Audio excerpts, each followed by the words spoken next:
Today's video is sponsored by Aura. It's a really important time to be talking about Aura because hackers have stolen the social security numbers of every American. Over 2.9 billion records were stolen from national public data, which offers personal information to employers, private investigators, staffing agencies, and others doing background checks. These stolen records include a person's full name, address, date of birth, social security number, and phone number, along with alternate names and birth date. And members of the hacker group have reportedly released this information for free online. I've had credit cards hacked, and I'm sure many of you have as well. If you weren't taking precautions with your personal information online before, this should be a huge wake-up call. You've never been more vulnerable online than you are right now. But I'm not too worried about it now because I use Aura. Aura alerts me if they find my phone number, email, or social security number on the dark web. They're going to let me know right away if anyone tries to use this information to access my credit or bank accounts.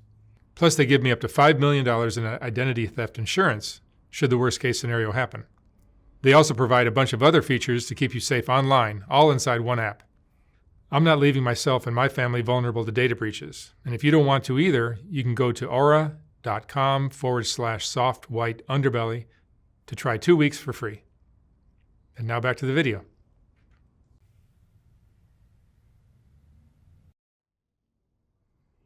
So Kenneth, tell me a little bit about what happened to you. What year was it that you were at your darkest point?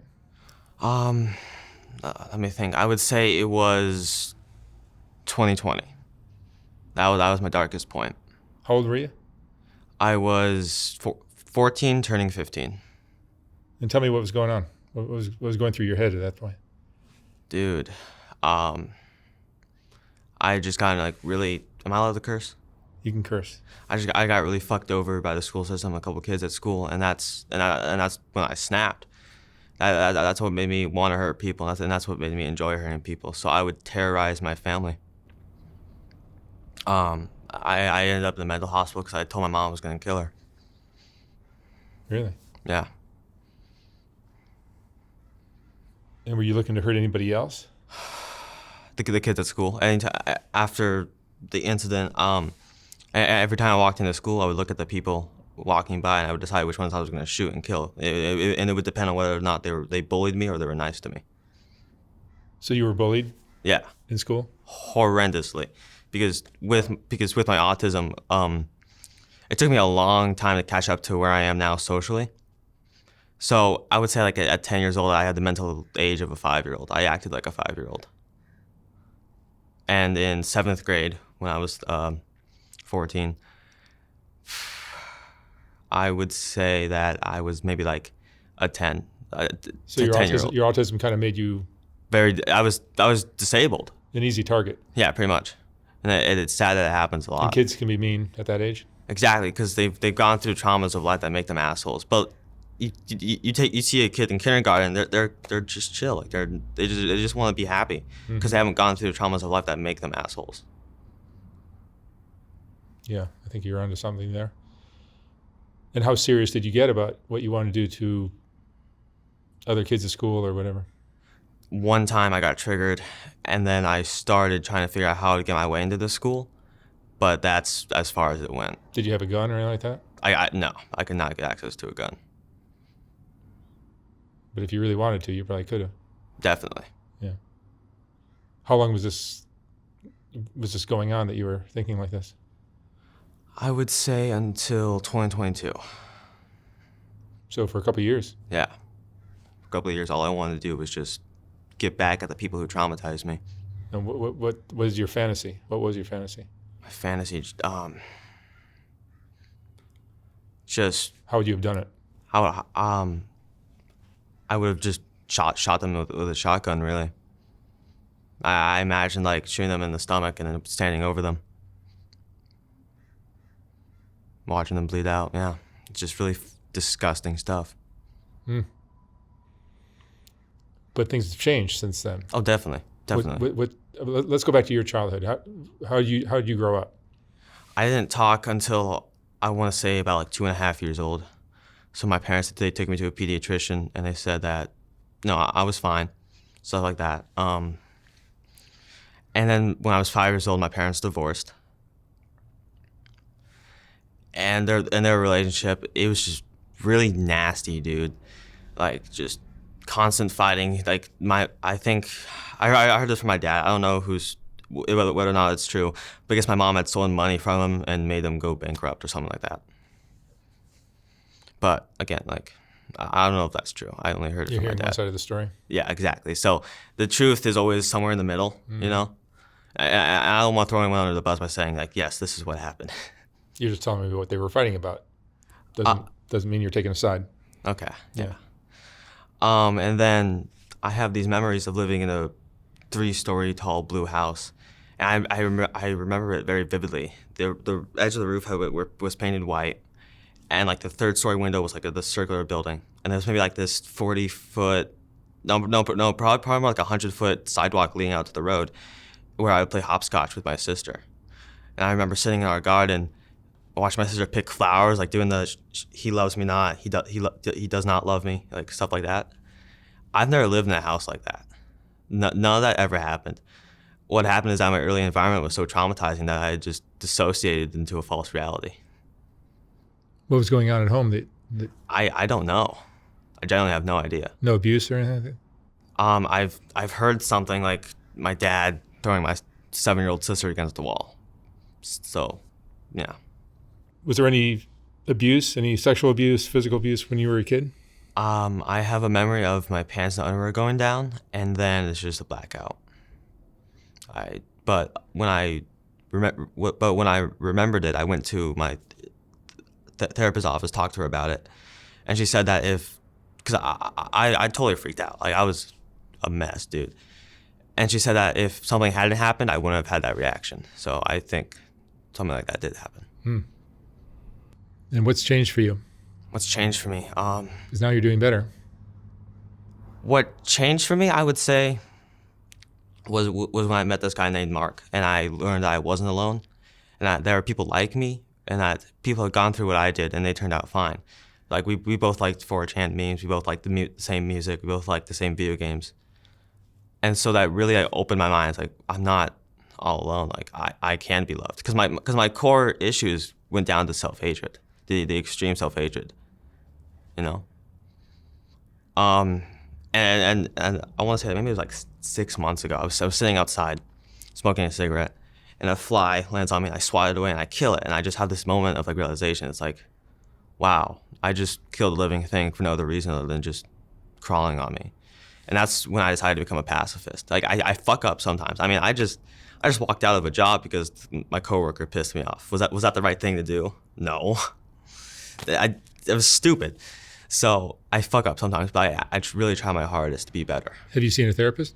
I do, yeah. I've been seeing a therapist for 3 years now. Oh, you have? Yeah. Has that helped change your view on? Tremendously. What kind of things does the therapist enlighten you about? Empathy.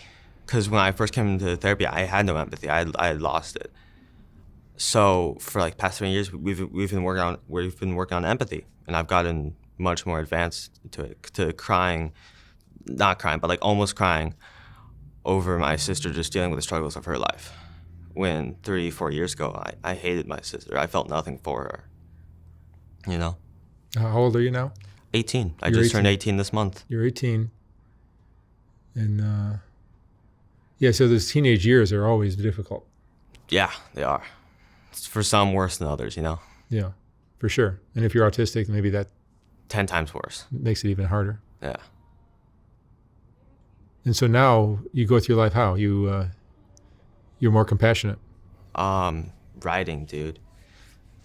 Writing saves me in a lot of ways. It also helps me. I got this idea for this novel called Age, and it's about a group of drug addicts on a cross-country road trip to Maine.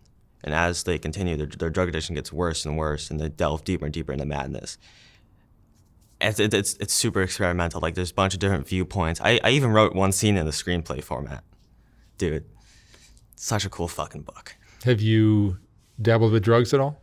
Yeah, when I was writing it, like I would get drunk, I would take painkillers, I would smoke weed, and this is mild, but like I would just chug a couple of energy drinks, but that's not like fucking cocaine, you know. It's an energy drink. Mm-hmm. I would also chain smoke for hours on end, and when I was writing, I wasn't really eating, wasn't really sleeping. I was just chain smoking and writing for hours and hours on end. Is writing like an outlet for you? 100%, dude. Yeah. Yeah, creativity can be really helpful. Yeah. Exactly, dude.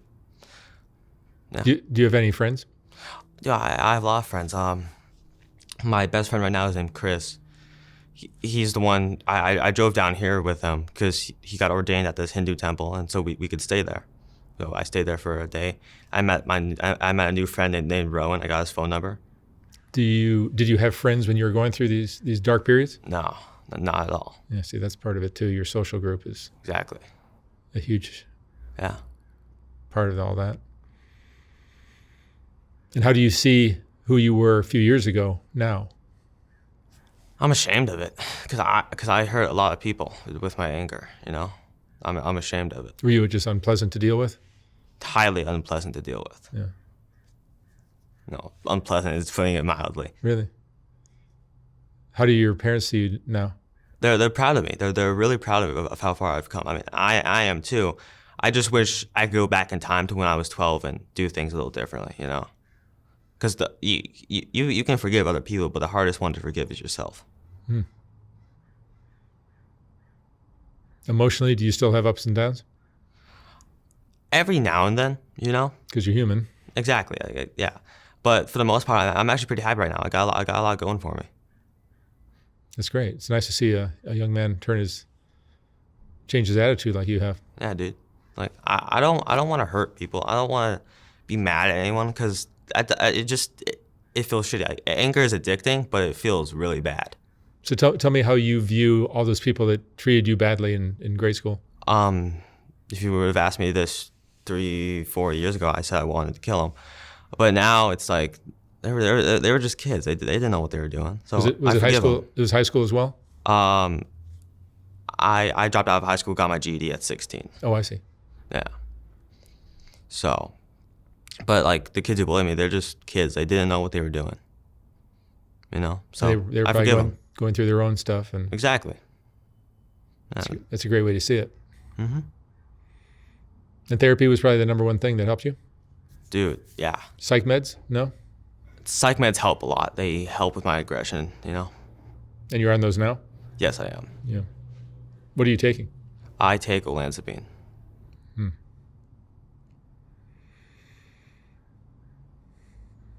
Do you have any regrets in your young life? Dude, okay. I regret just wasting my time being so angry because I could have written more, you know? Or at least I regret just not writing because for the longest time I didn't believe I could write a book. But as soon as I did, it turned out awesome. So if I had spent those couple years where I was really angry, putting a lot of energy into writing, I could have made something really cool. Anger is such a wasted emotion. Exactly. And it always originates from like either fear or hurt. Mm-hmm. Like every time I've been angry, I can always link it down to, oh, I was scared because of this, or oh, I was embarrassed, or I was hurt. It's a defense mechanism. Yeah. What was you quoted me in your email. If you want to make yourself suffer, hate someone. That's true. Yeah, I said that? Yeah, you did. I may have paraphrased it a little bit, Yeah, but that's I believe great. that's what you said. I'll take credit for that. Yep. It sounds like something I'd say. Yeah, no, I truly believe like people that are carrying around anger, they're just like poisoning yourself. Well, yeah, 100%. Like it's stupid. It's Yeah. Well, you're a delightful young man now exactly, dude. with a hell of an afro. Thank you. Yeah, I mean, dude, at the Hindu temple yesterday, this lady came up looking for the bookstore because they sell like Hindu books there, and she asked for me to take a picture with her, and she gave me her email and phone number to send it to her. I mean, it's good for my ego, but also makes me kind of uncomfortable, you know. But like they're not doing any harm, so you gotta give them that respect. No, you it's know? fun. Exactly, yeah, it's fun. It's absurd, but it's fun. Yeah, I love it. Well, Kenneth, thank you so much for sharing your story. No problem, man. But what would you say is the lesson you've learned from all of this? Love, just love people, man, because it feels much better than being angry. Jesus, that's a great one. Kenneth, thank you so much. Yeah, dude, no problem. You're amazing. Thank you.